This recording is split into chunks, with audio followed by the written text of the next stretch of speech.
Recording in progress.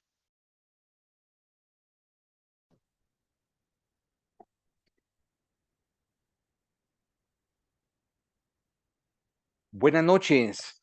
Hoy, 10 de noviembre 2023, continuamos con el estudio de la jurisdicción voluntaria y vamos a abordar otro procedimiento regulado en el Código Procesal Civil y Mercantil vinculado a la administración de bienes de menores incapaces y ausentes.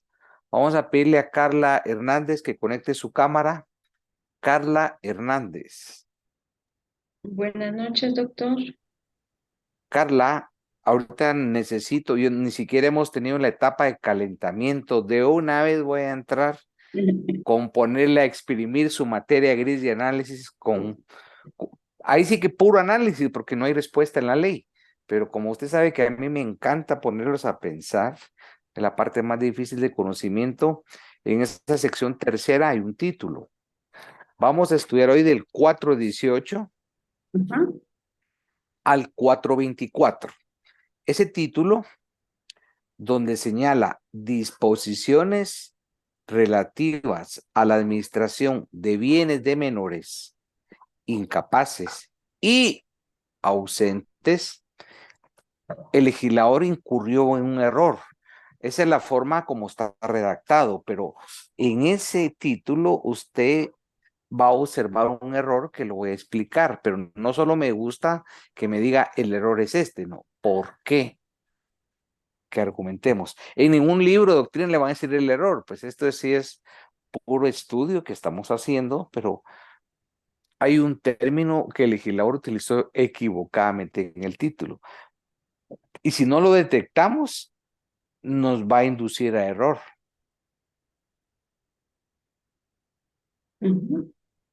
¿Cuál es? Solo estamos en el título.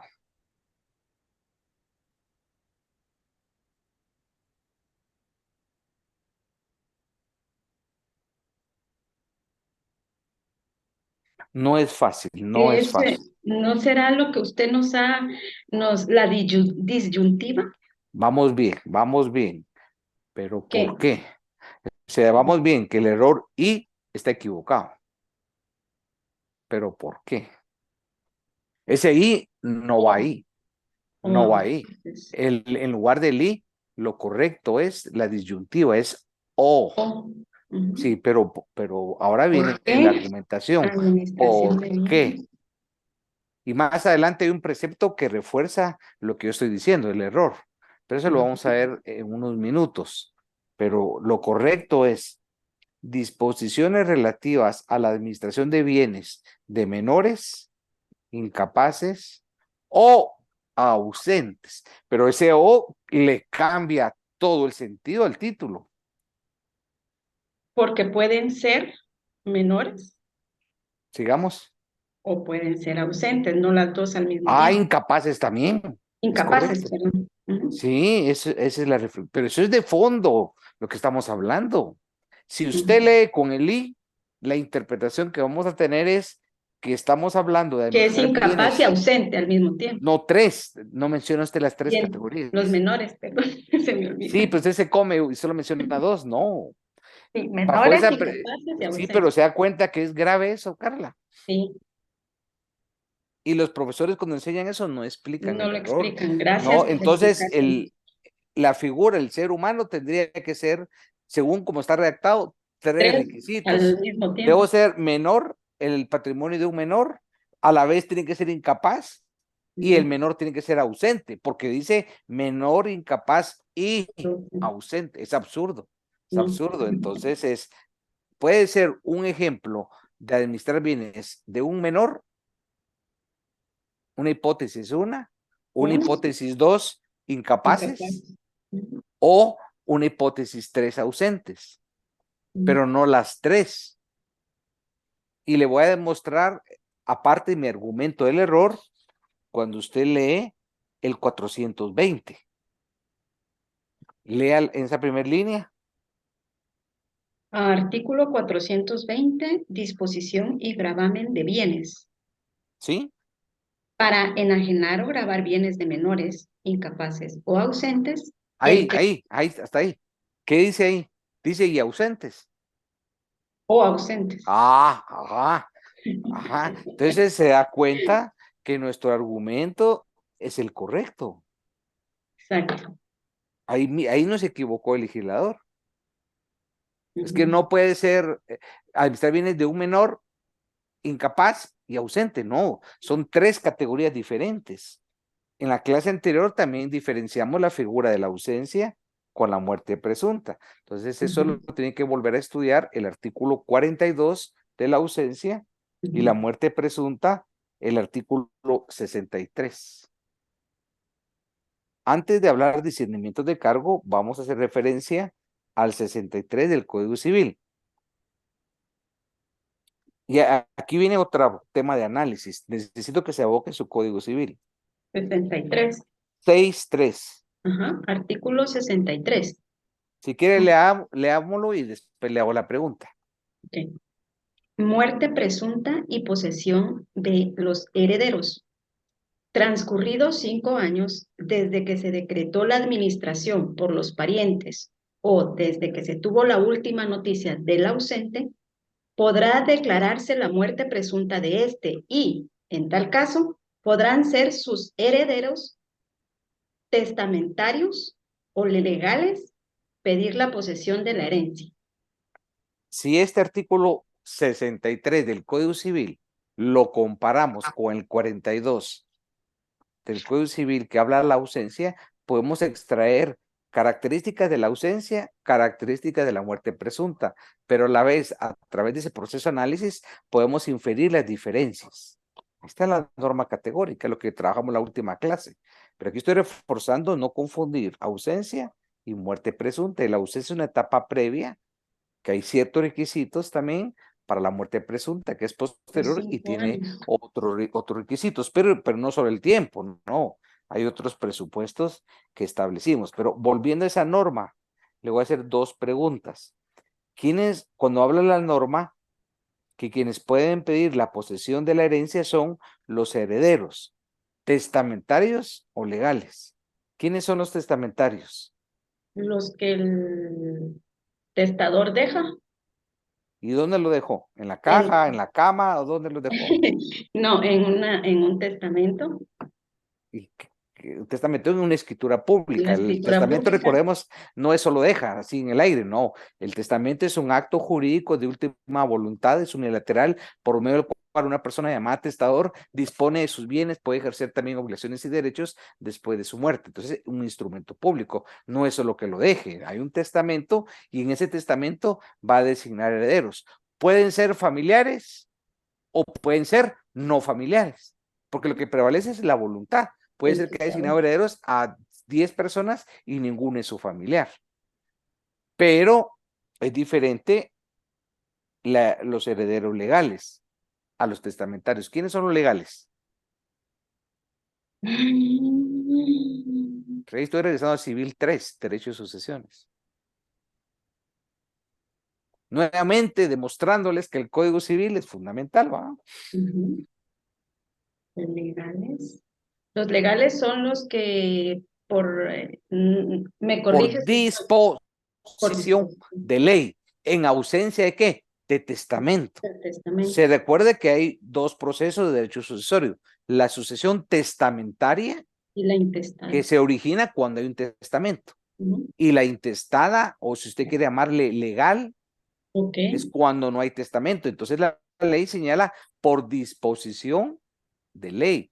Y si usted establece en el Código Civil, cuando es la intestada, el pariente más próximo Es el que. excluye al más lejano. Ujú. Aquí la norma del 63 ya me exige a mí saber qué es derecho sucesorio. A Sí. pesar que cuando estoy leyendo el 63 no he estudiado derecho sucesorio. Ujú.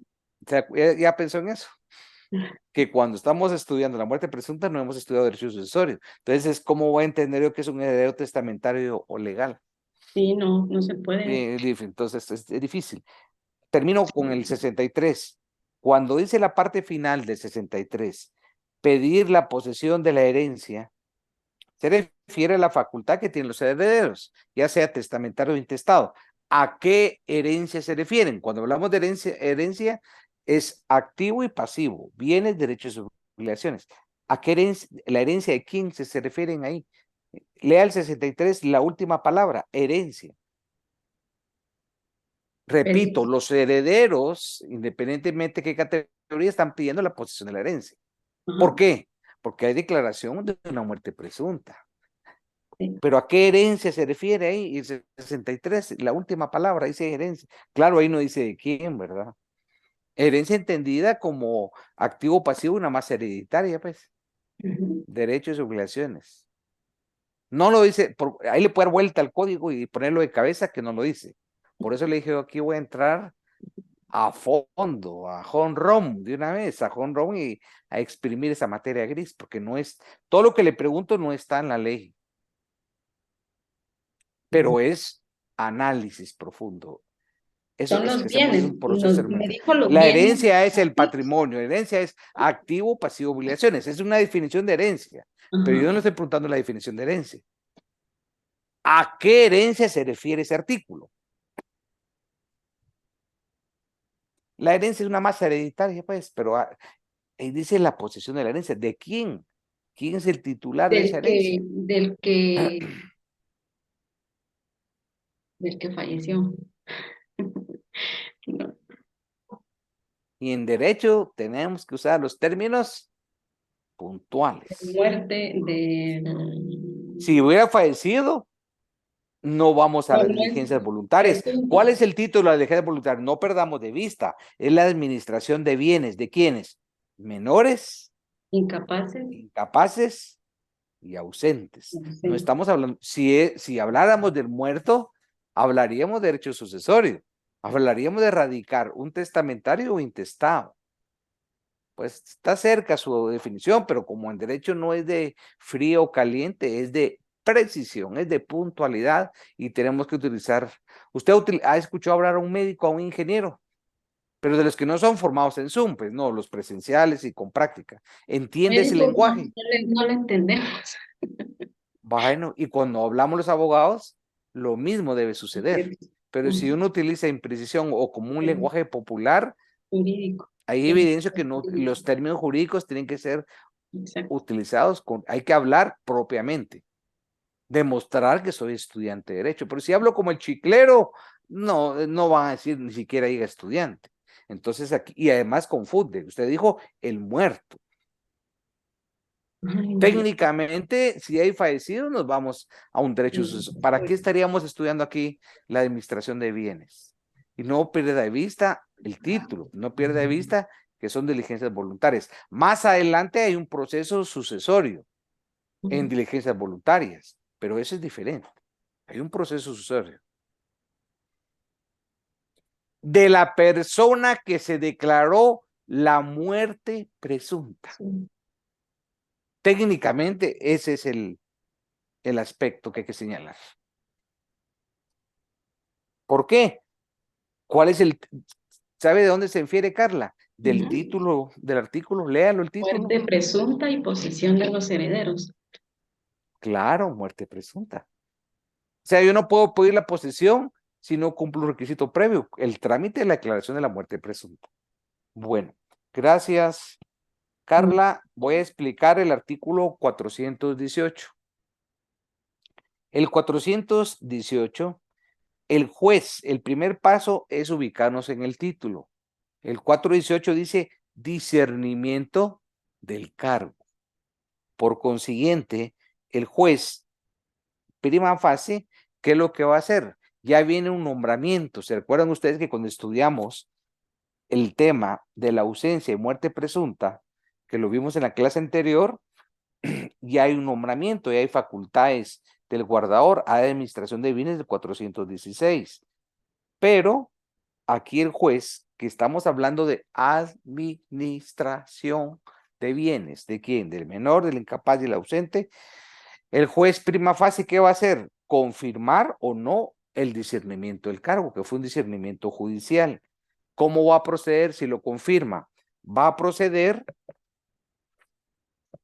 un segundito.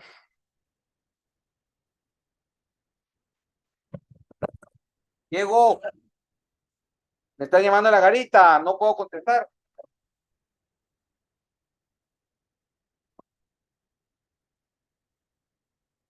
Les decía que el discernimiento del cargo va a implicar un procedimiento. ¿Y cuál va a ser ese procedimiento? ¿Qué implica? Elaborar un inventario. El inventario ya sabemos cómo se integra, lo explicamos. El avalúe bienes y el otorgamiento de garantías. Pero como estamos en proceso lógico, a mí me encanta ponerlos a pensar. Cindy Méndez, como ella se pudo arreglar el cabello, ahorita ya puede participar y haberse arreglado el cabello, eso le ayuda muchísimo a que las ideas y el razonamiento y argumentación jurídica fluyan con velocidad. Ahorita lo voy a demostrar. Estas garantías, ¿quién las debe prestar?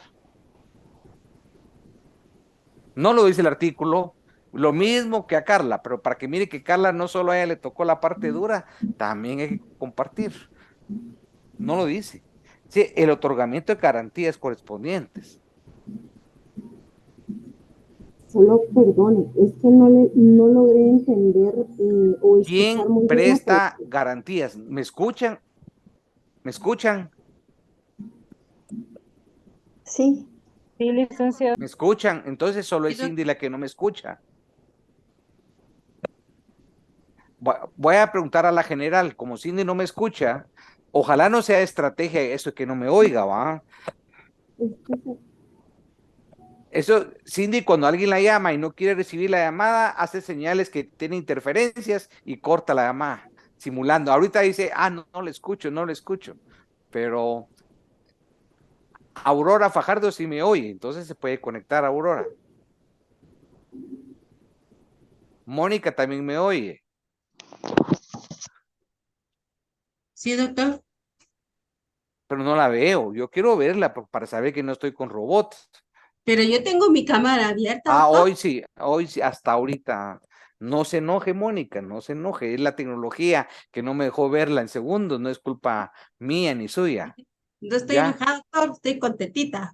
Así debe ser. ¿Cuánto lleva de Espero que zona? esté Me bien. dijo Mónica para el final. ¿Cuánto le falta?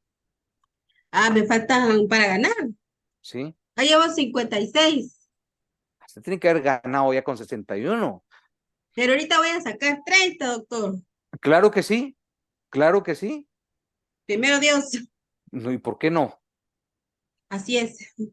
Claro que sí. Bueno, usted no hace la estrategia de Cindy, ¿verdad? Vio Cindy que se oye y se va el sonido extrañamente, pero no le llama la atención algo, Mónica, que justo cuando yo le pregunto, ahí es cuando no me oye. Antes sí me viene oyendo, ¿ah? Bueno, vamos, Mónica. ¿Quién presta garantías? Ahí está Rosita ya con ganas de apoyarla. Doctor, aquí dice que las garantías, según el Código Civil, también las tiene que presentar el tutor y tutor, protutor o el guardador. Él es el que tiene que presentar las garantías. Es correcto, pero subraye la palabra que usted dijo. Oh. Ahí dice. Lo vuelvo a repetir, sí, usted sí lo dijo bien, pero yo quiero subrayar para que todos los compañeros pongan atención que usted lo dijo bien. Usted no dijo y, usted dijo o, y lo correcto. Porque si hubiera dicho y, ¿qué significa? Cambia todo. Quiere decir que debe ser el tutor, el productor, el guardador que soliciten las diligencias. Y la ley está estableciendo la facultad a uno de los tres. Tutor, productor o guardador.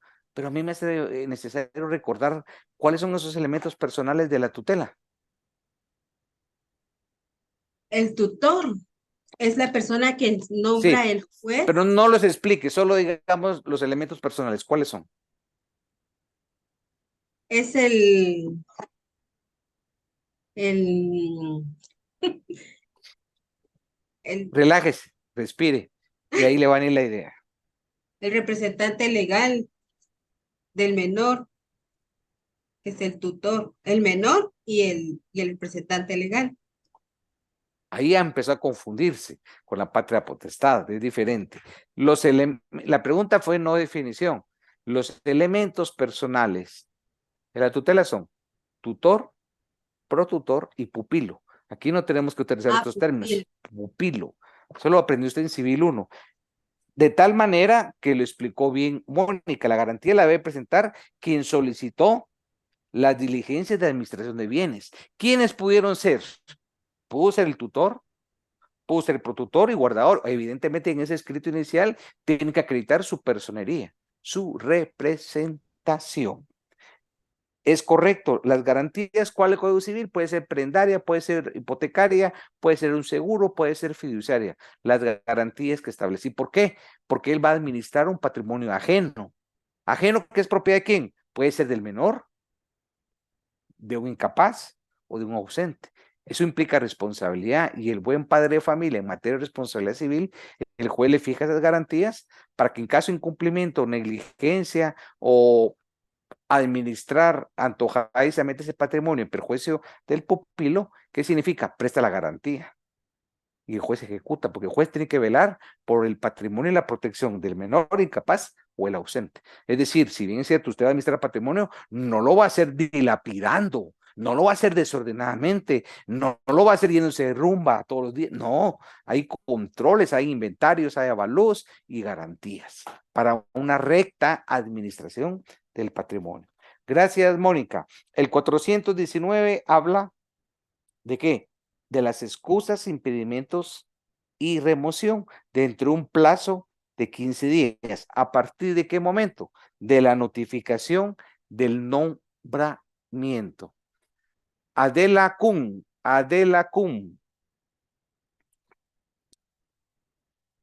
Bueno, no está Adela, Rosita. ¿Qué es una notificación judicial? ¿Qué significa? Es la notificación que se hace durante el proceso que hace el juez. No podemos definir una figura repitiendo el término, Rosita. Por ejemplo, ¿qué sentencia? ¿Qué sentencia? Es la sentencia que dicta el juez. O sea, no podemos comenzar una definición repitiendo el mismo término. Ese es mi consejo. Pero usted tiene la idea muy bien, pero corrijamos. No sé si me explico. No Sí, podemos licenciado. iniciar la definición con el primer término de la pregunta. Así que regresemos. ¿Qué es una notificación judicial? ¿Es el aviso o es La idea va por ahí, pero la vamos a puntualizar y la vamos a decorar más. Sí, en el fondo es eso, pero técnicamente no. Se da cuenta de lo importante que es una Sí. notificación, porque, y eso no es de procesal civil, es de todos los derechos procesales. Es más, en derecho administrativo hay trámites de procedimientos administrativos donde hay notificaciones. ¿Y por qué son importantes? A partir de ese plazo de la notificación empieza a correr un plazo para poder impugnar, si no estoy de acuerdo. ¿Cuál es el medio de impugnación? Depende del tipo de resolución, depende de la normativa, pero notificación es el acto, en este caso es un acto judicial de la comunicación. La notificación es comunicarme. ¿Pero qué me están notificando? Una decisión judicial. Me pueden notificar un decreto, me pueden notificar un auto o una sentencia. ¿Y la notificación para qué sirve? Para enterarme, me están comunicando una decisión judicial, enterarme de lo que el juez resolvió. Y si yo advierto que esa resolución, esa decisión contraviene mis intereses, ¿qué pasa, Rosita? Lo voy a impugnar. Pero la responsabilidad es que a partir de la notificación, hay notificaciones por casilleros electrónicos. Esa notificación corre ese plazo para poderlo impugnar. Explicando el 419. Gracias, Rosita. El 420 es muy importante, lo vamos a explicar, pero es conveniente previamente una lectura. Vamos a ver Nixon Morales. O sea, tengo que acercarme para ver el nombre completo, no crean que la vista es fenomenal. Nixon Morales. ¿Qué tal? Buenas noches. ¿Listo, Nixon? Sí, listo. ¿Seguro? Sí, seguro. Bueno, despacio, el 420. Ok, Procesal, civil y mercantil. artículo 420, disposición y gravamen de bienes. Para enajenar o gravar bienes de menores incapaces, El que los tenga bajo su administración deberá obtener licencia judicial, probando plenamente que hay necesidad urgente o que resulta manifiesta utilidad del acto que se pretende verificar en favor de su representado. Hay utilidad y necesidad en los contratos sobre bienes de menores, incapaces o ausentes. Primero, cuando los productos de los bienes inmuebles no alcancen para satisfacer créditos legítimos o para llenar necesidades precisas de alimentación del menor o incapaz. Segundo, cuando para conservar los bienes y sus productos no se puede encontrar otro medio que el de gravarlos. Y tercero, cuando se proporciona la redención de un gravamen mayor por otro menor. Este artículo está muy complicado para preguntarte todo, Van Nixon. ¿Qué pensás? Pues Tiene más o menos. muchos supuestos, tiene muchos presupuestos, pero si te animás a subirte al barco, lo trabajamos juntos. ¿Te parece? Me parece, probemos. Primer párrafo. Aquí vamos a comprobar que el título que señalé era equivocado, porque aquí dice grabar de bienes de menores incapaces o ausentes, y te lo vuelve a repetir en la última línea del primer párrafo, ausentes, corroborando que hablamos con Carla, pero ese no es solo lo importante. Dice, el que tenga bajo su administración deberá obtener licencia judicial, punto. ¿Qué es una licencia judicial? Podría ser ya sea un permiso del juez. Fíjate que tu lógica va bien, tu lógica va bien, va encaminada. La licencia del juez, en este caso que nos ocupa, es una autorización judicial. Ok. Y en el caso que nos ocupa, Nixon, esa autorización judicial, ¿para qué? El juez nos Para está autorizando, pero ¿qué nos autoriza? la administración de los bienes. No, la ¿No? administración ya lo tenés. Vamos a Léete ver. la segunda línea. Los que tenga bajo su administración deberá obtener licencia judicial. Atención, Nixon, lo que te voy a decir, poneme atención. Quien entra mírate el título de aquí, Administración de Bienes Menores Incapaces, ya tiene la administración. Ok. Lo que yo voy a ingresar al ámbito judicial es porque ya tengo la administración, pero aquí no estoy pidiendo la administración. Analizar el título del 420, ¿qué dice? Disposición y gravamen de bienes. Entonces vas a separar qué es disposición y qué es gravamen. Son términos diferentes y ahí vas a encontrar la lógica. Siempre mi tarea, yo pienso que en ningún curso los han puesto a meditar, analizar, razonar, como lo hacemos aquí. ¿O me equivoco? No, no se equivoca. El título, para que aprendamos a analizar e integrar desde el epígrafe hasta cada coma y cada punto. ¿Te diste cuenta el I y el O? Qué importante es. Te cambió el sentido. Entonces ahorita ya tenés una conclusión, que primero ya tenés la administración y vas a pedir una licencia, pero vos al escribir tu primera solicitud vas a pedir que el juez me autoriza mi licencia o el permiso, como lo señalaste. ¿Para qué? Para el título. Pero ahí sí hay que entender qué es disposición Y gravamen de bienes. y qué es un gravamen. Y más adelante vamos a tener otra figura que no la hice aquí, la declaratoria del 423. Utilidad y necesidad. Repito, utilidad y necesidad no es lo mismo. Esa va a ser es el auto que le pone fin a estas incidencias. Todo el trámite culmina con el 423, que el juez, si se logró cumplir los requisitos, acreditarlo, puede decretar la utilidad y necesidad, y es el epígrafe, el 423. Esa es la parte final, pero en este caso va relacionado. Vos vas a pedir la autorización del juez. ¿Para qué? El título del 420. Si no lo pedís bien, ¿sabes qué pasa, Nixon? Que eso guarda una relación dialéctica estrecha. Vos vas a vincular, que van de la mano, el 420 y el 423 con el 421. En tu solicitud vas a plasmar lo del 420. Ok. Me explico otra forma. Si vos no le pedís bien al juez, el juez tiene que ser congruente con tu petición. Si tu pretensión no va encaminada, el auto no puede prosperar. Correcto. Eso se llama el principio dispositivo. Si vos vas a pedirle a un mercado una caja de manzanas, ¿qué te va a dar el que te lo está vendiendo? La caja de manzanas. no te va a dar cocos. Vos lo Correcto. pediste. Igual es aquí. Es un ejemplo popular, pero eso se llama el principio de congruencia. Entonces, ¿vos qué vas a pedir? Tu pretensión es que el juez te autorice la utilidad de necesidad. Pero la Ujú. utilidad de necesidad, ¿de qué? ¿Para qué? Y perdóname que vaya hasta el fondo del tema, pero sé que tienes capacidad y lo vas a explicar. Entonces, vas a tener dificultad si no entender la disposición y su diferencia con gravamen. Y también no siempre en la solicitud vas a pedir disposición y gravamen, puede ser una y otra.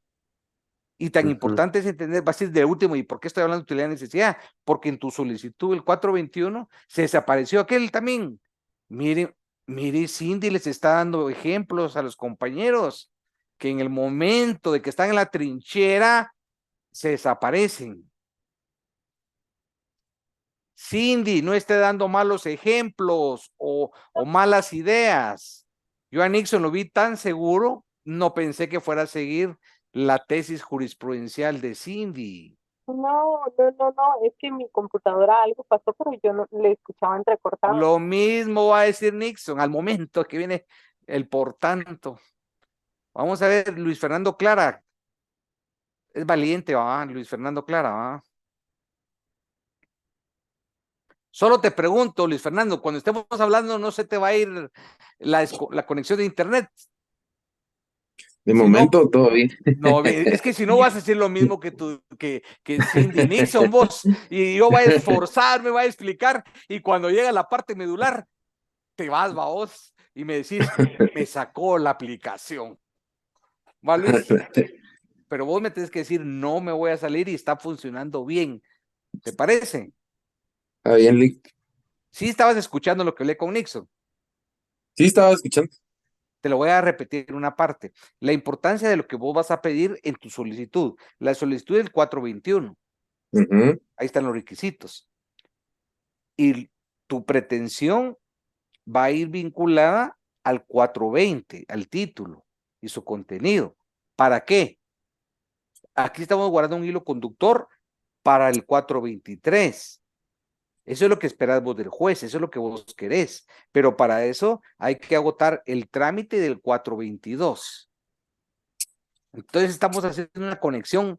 ¿Sabes cómo siento que estamos haciendo? Que tenemos un rompecabezas y estamos armando el procedimiento. Y la última pieza del rompecabezas que la vamos a tener es un auto del juez donde él nos autorice una declaratoria de utilidad y necesidad de los bienes.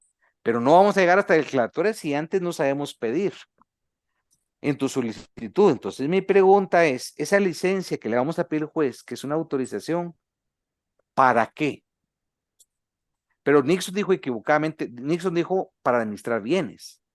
Pero ¿te acordás, Luis, que aquí administras el bien? Y la petición aquí no es para administrar el bien, es para el título del 420. Entonces hay que entender qué es disposición y qué es gravamen. Gravamen es un término de derecho de obligaciones. Disposición es teoría general del contrato. Para que te vuelvo a demostrar lo importante de derecho civil sustantivo, vamos. Por creo que alguien diga, el código no sirve, código civil. Ese es por la clase anterior. Entonces, vuelvo a insistir, yo creo que aquí hasta la última clase siempre voy a ir resaltando el tema de la importancia sustantiva. Así que te escucho. Sí está difícil, te la puse complicada porque te dije todo el proceso de rompecabezas, pero yo quiero que me ayudes a armarlo en orden, desde la solicitud. Los requisitos de solicitud es, ¿qué es lo que vas a pedir? En la parte medular, ¿qué es lo que le voy a pedir al juez?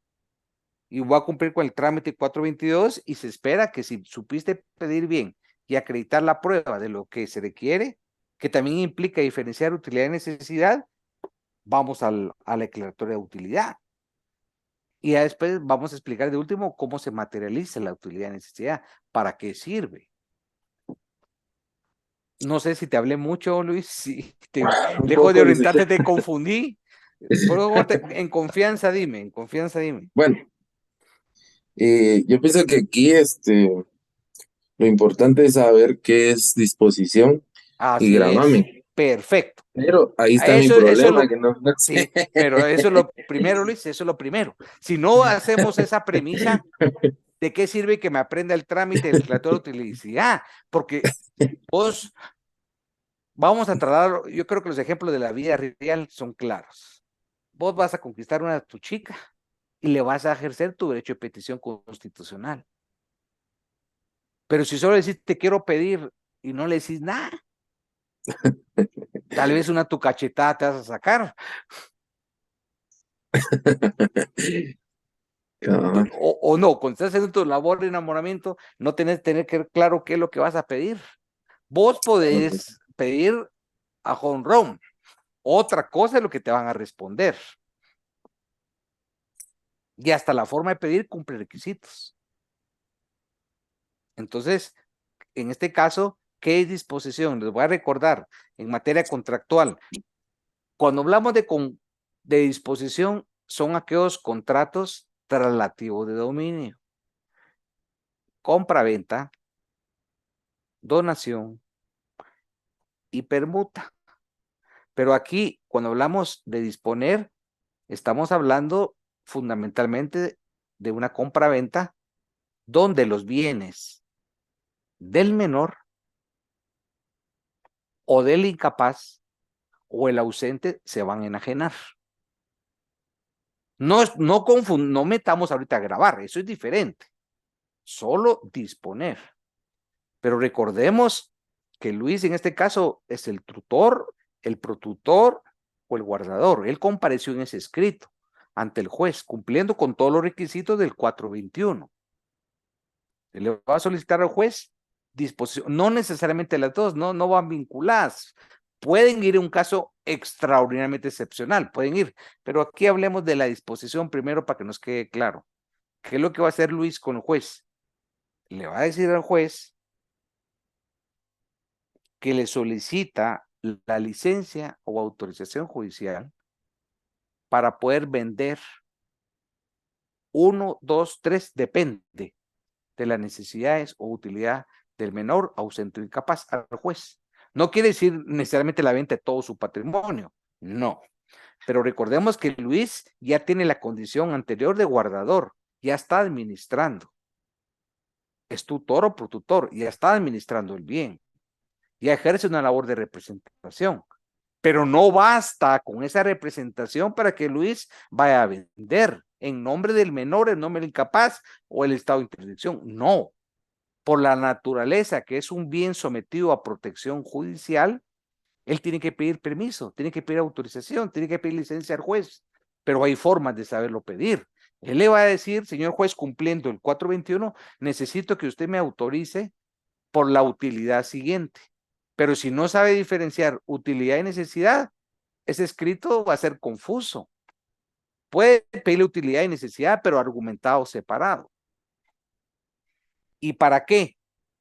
Para que el 423, si él explica bien la utilidad o la necesidad del juez y lo convence con los elementos de prueba, cumpliendo el procedimiento del 422, el juez va a autorizar las diligencias. Y esas diligencias que implica ese auto, que esas partes conducentes del expediente, el notario que se le hiciera el cargo en su faccionamiento de la escritura que va a vender, que va a comparecer ahí Luis en representación del menor incapaz ausente, se deben certificar en la escritura partes conducentes. ¿Qué quiere decir las partes conducentes? Copiar el por tanto del auto, en el cual el juez dice, autorizo la venta, enajenación del bien, propiedad de tal persona, y si son varios bienes, se autorizó uno, únicamente la finca identificada con finca, folio y libro, y hasta estipular el precio, porque tampoco Luis puede perjudicar los intereses en un precio menor. Para eso el juez antes en el trámite de estas diligencias voluntarias, si tenía necesidad de establecer un avalúo comercial, a través de un incidente nombró un experto para que se hiciera la ponderación del bien y que el juez en protección de ese patrimonio, lo que está haciendo Luis es administrar un patrimonio ajeno, pero en ese patrimonio evaluado en el valor de mercado para que Luis no lo pueda vender a un valor menor. Pero hay algo importante que no he explicado, que aparte de que Luis ahí está pidiendo la disposición, cambiemos de cassette. Si es gravamen, Luis va a explicar que hay una necesidad de sacar un ejemplo, un préstamo en beneficio del menor por AB circunstancias probadas. Y ese préstamo que se va a sacar en beneficio va a ser pagado con el patrimonio del menor. Pero en el banco, la financiera, evidentemente le soltó una garantía. Y si él tiene inmuebles, sobre esos bienes inmuebles puede constituir garantía hipotecaria. Y si tiene bienes inmuebles, una garantía prendaria. Entonces le está pidiendo permiso a autorizar al juez que los pueda gravar para garantizar el cumplimiento de una prestación donde el patrimonio que administra Luis va a ser un patrimonio de garantía. ¿Para qué? Para cumplir con la obligación. Y el juez va a hacer un estudio, un análisis de riesgo, establecer que sea de capacidad de pago el préstamo. Si hay una posibilidad de incumplimiento, no lo va a autorizar el juez. ¿Por qué? Porque ese bien se va a llevar a un juicio ejecutivo en la vía premio. Y si no se paga la deuda, va a perder el incapaz, el menor, el interdicto, la titularidad de ese bien. Pero sigamos en este escrito complejo. Luis tiene que mostrar al juez si es utilidad, necesidad o ambas. Depende del caso concreto. Y ahí voy a poner ejemplos qué es utilidad y qué es necesidad. La utilidad que Luis le va a decir al juez, necesito vender estos bienes o grabarlos. Son cosas distintas, o bien también ambas. Puede decir que tiene 4 inmuebles, va a vender 2 en disposición y va a grabar 2 para ganar un préstamo. Pero sí separa su argumentación en el escrito. No va a ser un ceviche mixto de mal sabor revolviendo sus ideas, todo desordenado. No. Ser puntual. Luis va a explicar estos bienes de disposición y como no le alcanza el dinero de la venta para lo que voy a decir, voy a grabar estos, pero separa. O bien solo disposición o bien solo gravamen. Depende de la necesidad. Ahorita voy a explicar necesidad. Luis representa a un menor, a un pupilo, a un incapaz, a un ausente. Pero asumamos el ejemplo de un menor, que ese menor, obviamente no hay patria potestad, si no, no estaría Luis. Ese menor entró a un proceso de deterioro de una salud y el médico diagnostica que se tiene que someter a un examen, a una operación de corazón abierto y es muy especial y el equipo técnico y médico no hay en Guatemala. Entonces se hace la investigación y esa operación asciende a 3 millones. Entonces Luis advierte que es necesario disponer de todo el patrimonio, unos en disposición, otros en gravamen. Entonces le muestra al juez la utilidad. ¿Para qué va a utilizar el dinero Luis? No va a decir Luis, es que voy a utilizar el dinero para que nos vayamos con el menor a Disney. No, eso no es utilidad. La utilidad va a ser que si no invierte ese dinero en disposición y gravámenes, no va a tener la fuente de financiamiento para llevar al niño a Estados Unidos a una operación de corazón abierta y por lo tanto el riesgo es que pierda la vida. Pero va a demostrar al juez escrito que en Guatemala no hay un médico especialista, que no hay equipo, etcétera. Y algo más le va a decir Luis al juez, que son diligencias urgentes. Por lo tanto, esa necesidad está justificada porque el médico especialista en Guatemala le dijo que se lo tiene que practicar la intervención quirúrgica en un plazo no mayor de 2 meses. Y de no hacerlo en 2 meses, el riesgo de fallecer es altísimo. Todo esto que estoy diciendo, Luis no lo va a decir solo escrito, tiene que demostrarlo, tiene que acompañar el expediente médico, tiene que acompañar el médico el dictamen experto, tiene que acompañar un documento que en Guatemala, un larguísimo, etcétera. No solo decir, juez, me lo voy a llevar a Estados Unidos, no, demostrar que aquí no se hace. La urgencia, la necesidad. Y el juez, como en el trámite va a escuchar la Procuraduría General de la Nación, también de oficio puede practicar ciertas medidas. Puede pedir a INASIF que le practique un examen, un especialista al niño, previo que él resuelva, verificar que todo lo que dice Luis es cierto. Probado. Eso es necesidad. Démosle vuelta a la moneda, la utilidad. La utilidad siempre va a ser una decisión en beneficio del menor, pero allá fue para cubrir una necesidad. Ahora una utilidad es que ya sea la enajenación, la disposición o el gravamen, le va a generar un beneficio económico. Por ejemplo, hay una oferta especial de una casa que está valorada en 5 veces menor de su precio y el menor tiene un dinero y corre riesgo que ese banco hay una estafa electrónica como las que están sucediendo. Entonces, Luis, lejos de mantener el dinero en los bancos con el riesgo que puede implicar, voy a comprar ese inmueble que es una verdadera oferta y presenta el valor real del mercado y a cómo se lo están ofreciendo. Entonces, ese es un beneficio.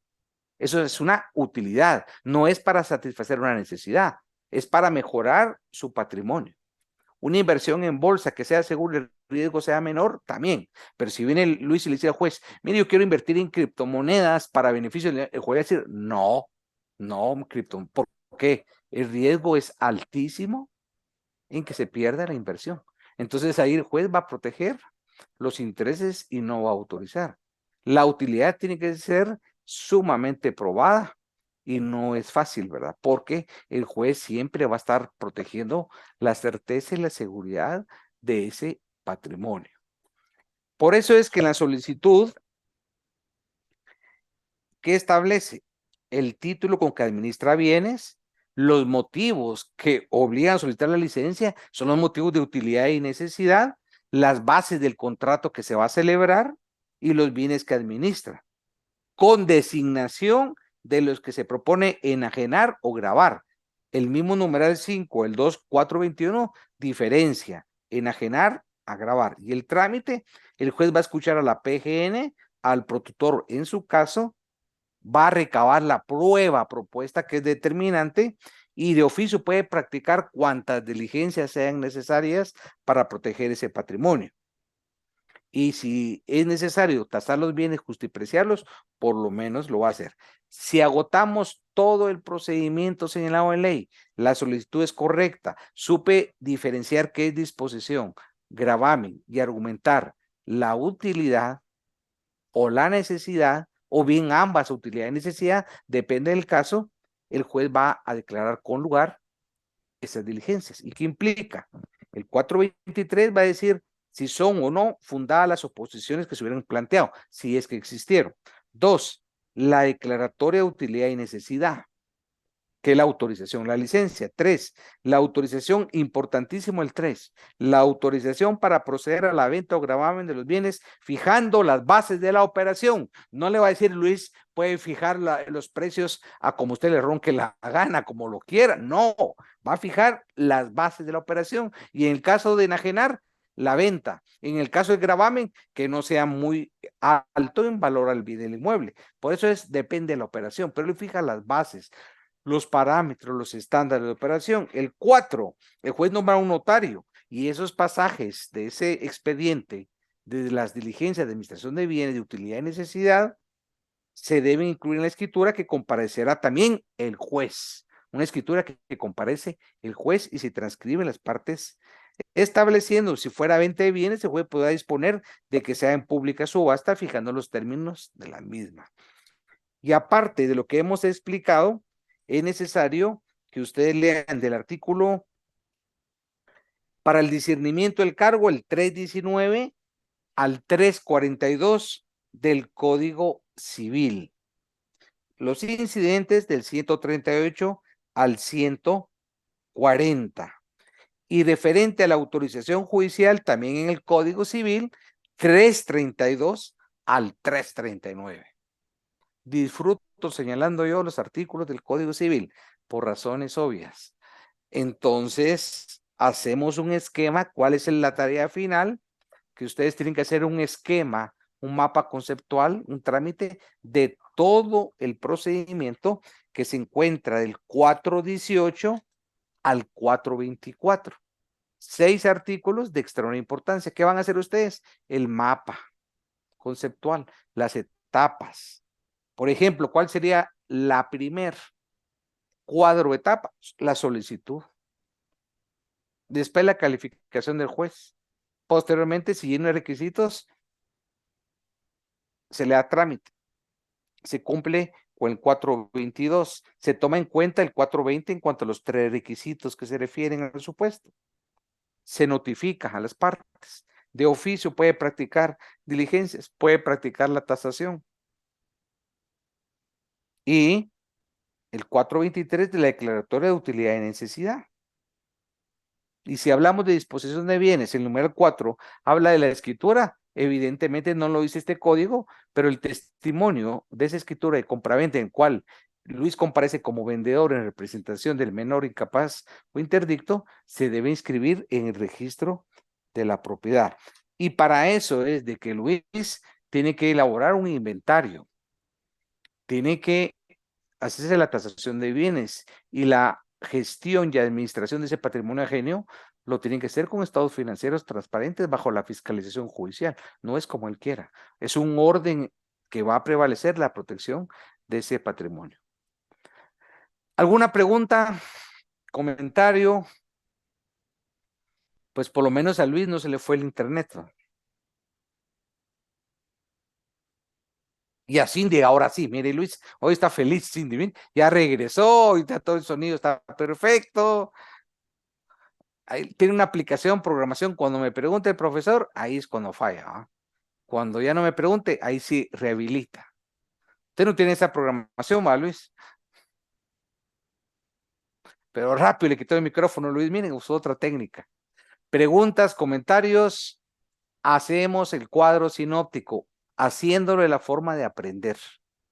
Ya saben diferenciar discernimiento, el de la disposición, gravamen, diferenciar la utilidad y la necesidad. ¿Por qué la diferenciamos? Nuestro argumento va a ser propio y adecuado.